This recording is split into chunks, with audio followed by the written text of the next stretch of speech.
Muy buenas noches, amigos de Efecto Mundial. En esta ocasión tenemos el gusto de contar con la presencia del embajador de España en México, Manuel Alabat. Muy buenas noches, Manuel. Muy buenas noches, Enrique. Muchas gracias por estar con nosotros. España es un país altamente querido en México, como tú bien lo sabes. En las encuestas de opinión de la percepción que los mexicanos tienen del mundo, España siempre aparece entre los 3 primeros lugares. Es algo que ha ocurrido en los últimos 10 años más o menos. Y qué mejor que tú seas el protector de ese valor importante que hay en la relación bilateral entre México y España. Pero antes de entrar en los temas hispano-mexicanos, quisiera que comenzáramos con algo que pues, inquieta al mundo, particularmente a España, y más en esta relación tan cercana con México, que es la situación por la que atraviesa tu país en este momento, en todo esto que se ha llamado la crisis del euro. Desde la llegada del presidente Rajoy al gobierno, hemos visto que ha habido un avance muy importante, mucho movimiento en sus giras en Alemania, el contacto que ha tenido con Francia, la reunión reciente con también el premier italiano. ¿En dónde estamos parados? ¿Nos puedes dar una visión un poco de conjunto de dónde está España en este momento? Sí, gracias, Enrique. Ante todo, quería darle las buenas noches a nuestros telespectadores y sobre todo también agradecerte a ti el que me hayas invitado aquí a un programa tan prestigioso como este, ¿no? ¿Dónde está España? Bueno, como sabes, la crisis española no es de los últimos meses, viene ya incubándose hace un tiempo y ello provocó en España que hubiera elecciones anticipadas, es decir, no dejó correr el tiempo normal de su estancia en el poder el presidente Zapatero y hubo elecciones, como te decía, anticipadas y hubo un partido que ganó por mayoría absoluta. Eso también es síntoma de la importancia de la crisis, porque en España lo normal es que el ganador no tenga mayoría absoluta y que por lo tanto los gobiernos pues tengan que ser de coalición, de consenso, etc. Esta vez no ha ocurrido así y eso ya es un síntoma bastante claro de la importancia que le damos los españoles a estas elecciones y de la profundidad de la crisis, ¿no? Pero yo diría que España tiene ahora, a diferencia de otros países en Europa, un gobierno recientemente elegido democráticamente y un gobierno que está ahí por mayoría absoluta. Y eso son dos armas importantes para encarar una crisis de esta profundidad. Y eso es lo que ha hecho el presidente Rajoy, no escamotear la realidad. Las cosas son como son y no como nos gustaría que fuesen. Y por lo tanto lo que tenemos que hacer es poner el remedio. Y ha sido él muy directo con el pueblo español. Ha ido a poner remedio y eso, y lo está explicando, significa que tenemos nosotros que hacer un gran esfuerzo los españoles, pero también que necesitamos de la ayuda exterior. Ambas cosas son verdad. Y también hay dos cosas que son verdad, y yo creo que es el gran reto de esta crisis en la que está metida España, que por un lado estamos obligados a poner orden en nuestras cuentas, digamos tanto las públicas como las privadas, pero también es verdad que tenemos que tener la vista puesta en el crecimiento de la economía, porque sin crecimiento no podremos reducir las tasas de desempleo. Es decir, son dos objetivos que no tienen que ser contradictorios. Y yo creo que el arte de gobernar hoy en día en España y en Europa es conjugar ambos elementos. En efecto, limpiar, pero crecer. Pero te refieres a esta discusión que ya se habla como la gran rivalidad de visiones entre la señora Merkel, digamos, de ajustar el cinturón y poner la casa en orden, pagar las deudas atrasadas, etcétera, y la visión de François Hollande, presidente de Francia, en el sentido de que hay que motivar el crecimiento antes de pensar en, digamos, en ahorrar y en hacer medidas de austeridad. Yo diría ¿Cuál que son, sería la visión yo creo española? que son dos caras del mismo espejo y quizás por motivos coyunturales, pues quizás un líder europeo pone énfasis más en una cosa que en otra, ¿no?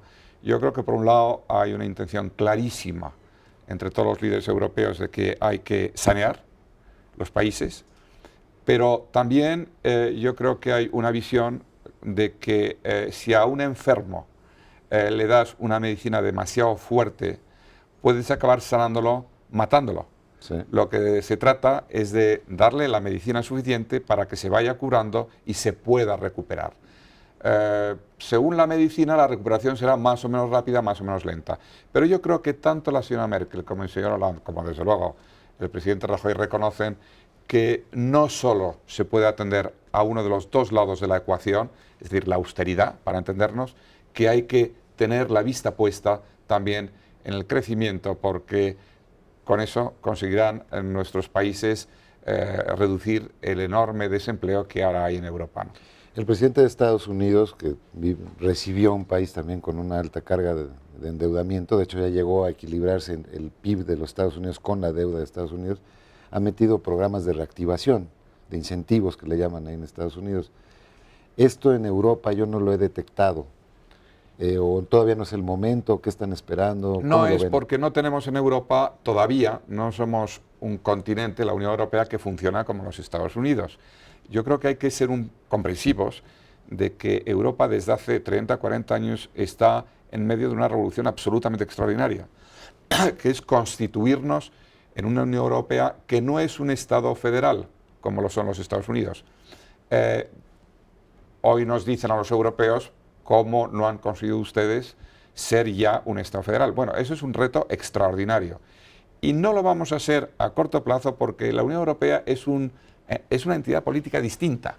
Digamos, en la jungla internacional es un bicho especial. Ni tiene por qué acabar siendo como los Estados Unidos.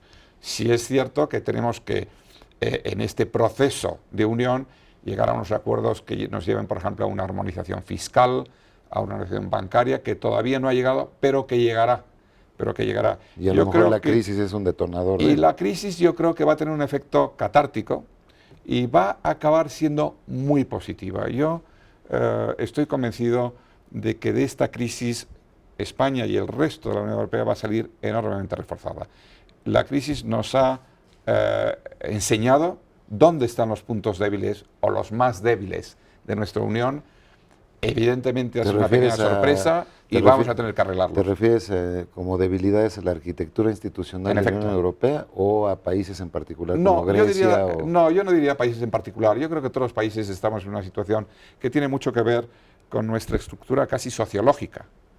Y los países de la Unión Europea estamos haciendo un esfuerzo extraordinario de integración, de armonización, porque venimos de campos distintos. No hay más que ver que, por ejemplo, la clave de la Unión Europea siempre ha sido la relación entre Francia y Alemania, producto de sus relaciones tan difíciles después de 2 guerras mundiales. España entra en la Unión Europea pues no solo por motivos económicos, sino básicamente por motivos políticos. Sabes, Enrique, que España tiene una historia en el siglo XX, sobre todo en su primera mitad, pues muy difícil. Yo diría que en muchos aspectos trágica. Hemos tenido una guerra civil. Yo creo que al entrar en la Unión Europea, una serie de países entramos por razones económicas, pero sobre todo políticas. Y de seguridad. Y ahí está España. Por eso yo creo que hay un interés enorme en que esto funcione y que el euro funcione. Ahora, como sabes muy bien, como decía Antonio Machado, se hace camino al andar. Esto es lo que está pasando ahora, yo creo que es una pequeña caída. Nos estamos encontrando con obstáculos, pero desde luego no significa que nuestros líderes europeos y nuestras poblaciones no piensen que tenemos que profundizar el proceso. No es un alto en el camino, quizás es un paso, yo no diría atrás, pero para tomar impulso, digamos. Sí. ¿Tú visualizas una ruptura del espacio euro? Que en un momento dado algunos de sus componentes, sus miembros actuales puedan salir. En absoluto, ni aún con los países que puedan haber tenido dificultades antes que España, por ejemplo, países como Irlanda, como Portugal, como Grecia, aún. Yo no concibo una Europa sin Grecia, por ejemplo, que no deja de ser la cuna de la democracia. No necesariamente que se rompiera la institucionalidad de la Unión Europea como tal, pero que algunos segmentos del espacio euro, hay países como Gran Bretaña que no son parte del euro, o Dinamarca. En efecto. Yo visualizo que puede haber países que lleven un ritmo distinto y que se acojan a unos aspectos de la Unión Europea en detrimento de otros. Eso es perfectamente comprensible. Vuelvo a repetir, si uno piensa ahora una Unión Europea donde están al mismo tiempo Finlandia y España, te das cuenta de la distancia que hay física, psicológica, económica, cultural, y sin embargo lo estamos haciendo. Es inevitable que durante este periodo de formación de esta entidad distinta, única, que no acabará siendo ni como Estados Unidos, ni será el Estado Nacional de antes, pues que dejemos que los países y sobre todo las poblaciones se adapten, ¿no? Pero no deja de ser un logro extraordinario. No, desde luego que es un logro extraordinario desde el punto de vista de de concepción, de profundidad. Es el experimento, el laboratorio de integración más importante del mundo. Si tú ves Sin que otras duda. áreas del mundo, por ejemplo, en las mismas circunstancias que Europa, no han sido capaces de llegar a ese nivel de integración, y ya no digamos en áreas del mundo como Oriente Medio, países que tienen la misma religión, el mismo sistema político, y sin embargo no han sido La capaces. Liga de Estados Árabes no llega ni a los... No ha llegado. Entonces, realmente lo de Europa, cuando tú tienes un vaso, siempre está la duda, ¿está medio lleno o medio vacío? Vamos a insistir en los... Pero en ese sentido, Manuel, ¿no habría ya la idea claramente de que hay Europas de diferentes velocidades dentro de la misma Unión Europea? Porque sí, digo, la solidez, si ve uno con cuidado la economía griega, realmente es dependiente de dos grandes temas, el turismo, ¿no es cierto? Y todo lo que son servicios. La parte agrícola no pinta demasiado, la parte industrial tampoco. ¿Cómo logra uno sacar a un país que tiene, digamos, casi monoproducción, con países tan diversificados como puede ser Francia, mismo España, que yo creo que la flexibilidad de la economía española es mucho mayor que la de algunos de sus vecinos? Sin duda, eso yo te iba a decir a la larga, pero yo creo que a la corta se arregla con cesiones de soberanía, que no deja de ser un tema conflictivo en todos los Estados europeos. Pero yo creo que las cosas son como son y se van a acabar imponiendo. Los demás países, una vez metidos en este animal político distinto, van a ver que esto puede funcionar solo con cesiones de soberanía, privilegiando rentas de situación que son distintas según los países, y tendrán que ver cuál es la alternativa. Prefieren estar fuera. Yo creo que para sean los problemas los que sean fuera de la Unión Europea, hace mucho frío. Institucionalmente los griegos pueden en un momento dado decir no queremos generar mayores problemas y además no queremos tampoco la camisa de fuerza que nos están imponiendo desde el Banco Central Europeo, lo que sea, y podrían ellos optar por salir. ¿Institucionalmente existe esa posibilidad? Existe, y si los griegos decidieran, y de ahí la importancia de las elecciones del último fin de semana, si los griegos decidieran que no quieren seguir con la Unión Europea, yo creo que eso es perfectamente posible. Es una camisa de fuerza relativa. Cuando llegue el momento, y yo creo que ese momento ha llegado en Grecia, los griegos han apostado a votar al calor de la Unión Europea, y pensando que uno se puede salir de la Unión Europea, pero que acabarían teniendo muchísimo frío. Sí, sin duda, sin duda. Muy bien. Vamos a hacer un primer corte en esta conversación con el embajador de España en México, Manuel Alabart, y regresamos.